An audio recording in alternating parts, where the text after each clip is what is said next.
노년은 겨울과 같다고, 차갑고, 외롭고, 고요하다고.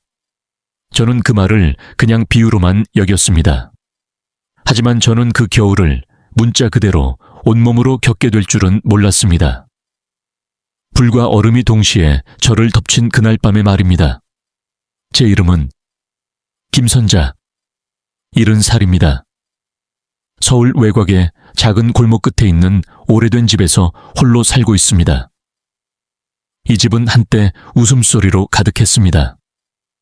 남편이 살아있을 때, 아이들이 어린 시절에는요. 하지만 세월은 차가운 바람처럼 모든 것을 쓸어가 버렸습니다. 남편은 벌써 열해 전에 세상을 떠났고, 두 아이는 대도시에서 바쁘게 살다 보니 가끔 겨우 전화 한 통 걸어오는 정도입니다. 저는 고요함에 익숙해졌습니다. 혼자 밥을 먹는 것도, 밤마다 가로등 불빛에 제 그림자가 길게 늘어지는 것을 바라보는 것도 이젠 당연해졌습니다. 하지만 그날 밤은 달랐습니다. 아직도 생생히 기억합니다. 그날은 초겨울의 밤이었고 바깥 기온은 이미 영하로 떨어져 있었습니다. 저는 담요를 두 겹 덮고 잠들 준비를 하고 있었는데 문득 타는 냄새가 났습니다. 처음엔 누가 늦은 밤에 고기를 굽는 건가 싶었습니다. 그런데 곧 짙고 매운 연기가 문틈으로 스며들기 시작했습니다. 저는 깜짝 놀라 침대에서 벌떡 일어났습니다. 심장이 미친 듯이 뛰었습니다. 불이다. 불이야. 저는 비명을 지르며 거실로 뛰쳐나갔습니다. 붉은 불길이 부엌을 삼키고 있었습니다. 아마 오래된 난로가 새거나 아니면 제 부주의였을지도 모릅니다. 저는 기침을 하며 휴대폰을 찾아 소방서에 전화를 걸려 했지만 손이 떨려 폰을 바닥에 떨어뜨리고 말았습니다. 작은 집은 순식간에 화염과 연기의 소용돌이가 되었습니다. 저는 출구를 찾으려 애썼지만 점점 길을 잃고 말았습니다. 약한 다리는 제대로 움직이지 않았고 숨은 막혀오고 시야는 점점 흐려졌습니다. 안 돼. 이렇게 죽을 순 없어. 이렇게 외롭게 죽을 순 없어. 저는 속으로 되뇌었습니다. 눈물이 줄줄 흘러나와 땀과 연기에 뒤섞였습니다. 포기하려는 순간 짙은 연기 사이로 누군가 달려오는 모습이 보였습니다. 그 사람의 얼굴은 똑똑히 보이지 않았지만 깡마른 체구에 낡은 코트를 걸친 젊은 남자라는 것만은 알 수 있었습니다. 그는 뭔가를 외치며 망설임 없이 저를 번쩍 들어올렸습니다. 마치 어린아이를 안듯이 저를 품에 안고 불길을 뚫고 나갔습니다. 귀 옆으로는 타들어가는 나무가 터지는 소리가 들렸고 살갗은 뜨겁게 달아올랐습니다. 그런데도 그의 품 안에서는 이상하리만큼 안도감이 느껴졌습니다. 마치 한 번도 만난 적 없는 운명에게 내 생명을 맡긴 것처럼요. 그리고 저는 의식을 잃었습니다. 다시 눈을 떴을 때 저는 구급차 안에 누워 있었습니다. 한 간호사가 저에게 담요를 덮어주며 부드럽게 말했습니다. 할머니, 정말 다행이에요. 구출되셨어요. 한 청년이 불길 속으로 뛰어들어 할머니를 구해냈답니다. 저는 목이 타들어가는 소리로 겨우 물었습니다. 그 청년은 어디 있나요? 간호사는 잠시 눈빛을 가라앉히며 대답했습니다. 그분도 심하게 다쳐서 다른 병원으로 이송됐어요. 제 눈에는 뜨거운 눈물이 주르르 흘러내렸습니다. 감사의 마음 때문만이 아니었습니다. 말로 설명할 수 없는 걱정과 먹먹함 때문이기도 했습니다. 아무 인연도 없는 가난해 보이는 그 청년이 왜 목숨을 걸고 저 같은 노인을 구하려 했을까요? 저는 아직도 모릅니다. 하지만 한 가지는 분명히 알게 되었습니다. 그 해 겨울밤 불길은 제 집을 모두 태워버렸지만 한편으로 제 안에 새로운 무언가를 밝히기 시작했습니다. 그것은 훗날 제가 깨닫게 된 완전히 새로운 삶의 시작이었습니다. 나는 병원 침대에 누운 채 창밖을 바라보았다. 희미하게 내리는 겨울비가 유리창을 두드리고 있었다. 몸은 아직 뜨겁고 목은 칼칼했지만 무엇보다 마음속에는 묘한 감정이 가득했다. 살았다는 안도감, 그리고 나를 구해준 그 젊은이에 대한 끝없는 궁금증. 의사 선생님이 찾아와 내 상태를 설명해 주었다. 다행히 큰 화상은 없었고 연기 흡입으로 인해 며칠간 입원이 필요하다고 했다. 나는 고개를 끄덕였지만 마음은 온통 다른 생각으로 가득했다. 그 아이는 어디 있을까? 그렇게 하루 이틀이 지나고 어느 날 오후였다. 병실 문이 조심스럽게 열리더니 간호사가 한 남자를 데리고 들어왔다. 그 순간 나는 숨을 멈췄다. 초라한 회색 코트를 걸친 젊은 남자. 마르고 지친 얼굴, 검게 그을린 손등. 하지만 무엇보다 그의 눈빛은 이상할 만큼 따뜻하고 순수했다. 할머니. 그가 머리를 깊숙이 숙이며 말했다. 괜찮으세요? 나는 떨리는 손으로 그를 바라보았다. 너구나. 그 밤에 나를 구한 아이. 그는 쑥스럽게 고개를 끄덕였다. 별일 아니에요. 그냥 당연한 거였어요. 내 가슴이 저릿했다. 당연하다고 아무 인연도 없는 이 노인을 목숨 걸고 구한 것이 당연하다니. 이름이 뭐니? 나는 조심스레 물었다. 박지훈입니다. 그가 작게 웃으며 대답했다. 지훈. 나는 그 이름을 가슴 깊이 새겼다. 그는 자기소개를 간단히 했다. 부모님은 어릴 적 사고로 돌아가셨고 이후 여기저기 떠돌며 일용직으로 살아왔다고 했다. 자신을 걱정할 사람도 기다려줄 집도 없다고. 듣는 내내 가슴이 아렸다. 어쩌면 이 세상에서 나처럼 외로운 사람이 또 있을까 싶었다. 나는 그날 지훈에게 말했다. 우리 같이 밥 한 끼 먹을래? 그는 깜짝 놀라더니 조심스럽게 웃었다. 정말 괜찮으세요? 그래. 나도 네가 필요하고 너도 따뜻한 밥 한 끼는 필요하잖니. 나는 그렇게 말하며 그의 손을 잡았다. 그 작고 거칠어진 손. 그 손에서 나는 믿을 수 없는 따스함을 느꼈다. 그날 이후 내 병실에는 매일 작은 변화가 생겼다. 지훈이 매일 들러 물을 떠주고 침대 옆 의자에 앉아 내 이야기를 들어주었다. 어쩌다 보니 나는 옛날 얘기까지 술술 털어놓게 됐다. 어린 시절 전쟁통에 가족을 잃었던 이야기, 사랑하는 남편을 먼저 떠나보낸 이야기, 성인이 된 자식들이 이제는 나를 찾아오지 않는다는 이야기까지. 지훈은 아무 말 없이 조용히 고개를 끄덕이며 들어주었다. 그가 병실을 나설 때마다 나는 이상하게도 마음 한구석이 따뜻해졌다. 마치 오래전 잃어버렸던 가족을 다시 찾은 것처럼. 나는 그때는 몰랐다. 그 만남이 우리 둘 모두의 인생을 송두리째 바꿔놓을 거라는 것을. 병원에서 퇴원하던 날, 나는 한참 동안 복도에 서 있었다. 바깥 세상은 여전히 차갑고 회색이었다. 한겨울의 서울, 사람들은 두꺼운 외투에 얼굴을 묻고 발걸음을 재촉했다. 그때 건너편에서 익숙한 그림자가 다가왔다. 박지훈이었다. 할머니, 그는 밝게 웃으며 양손 가득 무언가를 들고 있었다. 작은 가방 하나, 그리고 따뜻한 목도리. 퇴원 축하드려요. 그가 수줍게 말했다. 나는 그 목도리를 받아 목에 둘렀다. 헌 목도리였지만 그 따뜻함은 어디에도 비할 데 없었다. 지훈아, 나는 조심스레 물었다. 혹시 당분간 갈 데 없으면 우리 집으로 올래? 그는 순간 멈칫하더니 놀란 듯 나를 바라보았다. 정말 괜찮으세요? 저 같은 사람이. 그 말에 나는 웃으며 고개를 저었다. 나도 혼자야. 널 부담 주려는 게 아니란다. 그냥 밥 한 끼 같이 먹을 사람 하나 있으면 좋겠어서. 지우는 한참 동안 망설이다가 천천히 고개를 끄덕였다. 그렇게 우리는 함께 집으로 돌아왔다.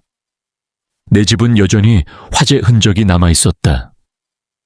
비격은 그을렸고 가구들은 반쯤 타버린 채였다. 하지만 이상하게도 그날 나는 무섭지 않았다. 오히려 새롭게 시작할 수 있을 것 같은 기분이 들었다. 지우는 말없이 청소를 도왔다. 부서진 나무 조각을 치우고 남은 가구를 닦고 물이 새는 천장을 임시로 막아주었다. 밤이 되어 우리는 작은 전기 스토브 앞에 나란히 앉았다. 나는 부엌에서 간단한 된장찌개와 김치를 꺼내왔다. 그것뿐이었지만 우리는 정말 오랜만에 진심 어린 식사를 나누었다.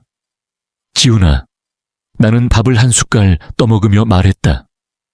언젠가부터 나는 누군가와 함께 밥을 먹는다는 게 얼마나 소중한지 잊고 살았단다. 지훈은 조용히 고개를 끄덕였다. 그의 눈개도 따뜻한 빛이 어린 듯했다.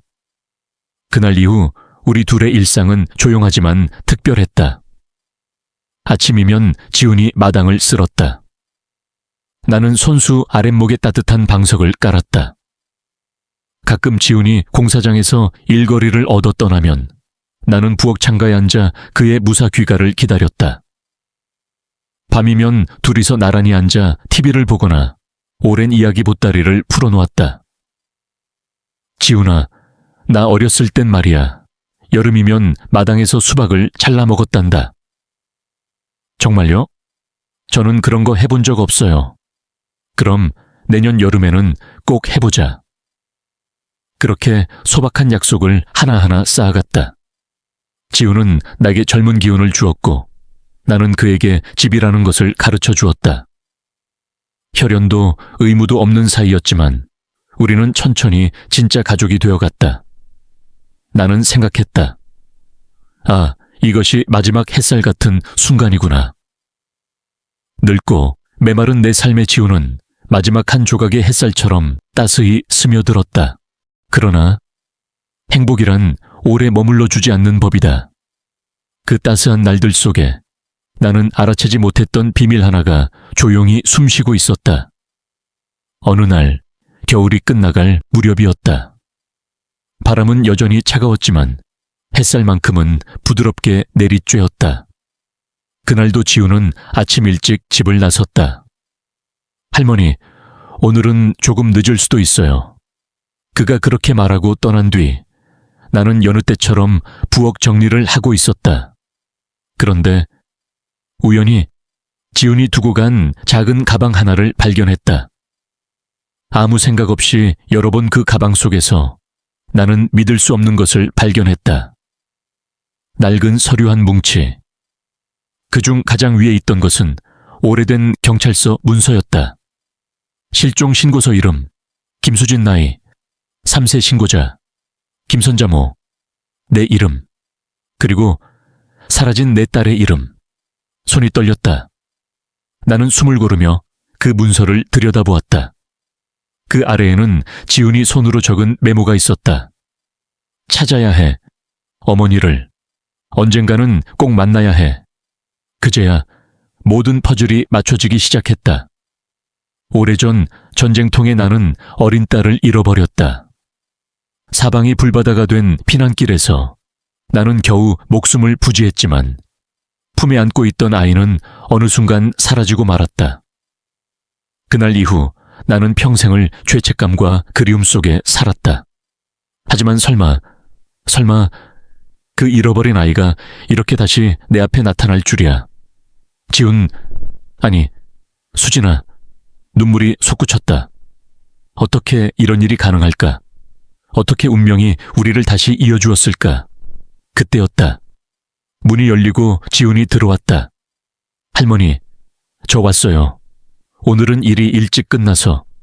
그는 내 얼굴을 보더니 걸음을 멈췄다. 나는 떨리는 손에 그 서류를 들고 지훈을 바라보았다. 지훈아, 아니, 수진아, 너 왜 말 안 했니? 지우는 고개를 숙였다. 입술을 깨물며 한참 동안 아무 말도 하지 못했다. 처음에는 그냥 도와드리고 싶었어요. 그런데 시간이 지나면서 차마 말씀드릴 수가 없었어요. 혹시 실망하실까봐, 혹시 저를 외면하실까봐. 그의 목소리는 떨리고 있었다. 나는 천천히 다가가 그의 거칠어진 손을 잡았다. 바보야. 나는 울먹이며 말했다. 어떻게 너를 외면하겠니? 나는 늘 너를 기다려왔단다. 지훈. 아니, 수지는 주저앉아 울기 시작했다. 나는 그 아이를 가슴에 꼭 안았다. 자꾸 여린 등이 내 품에 안겨 떨렸다.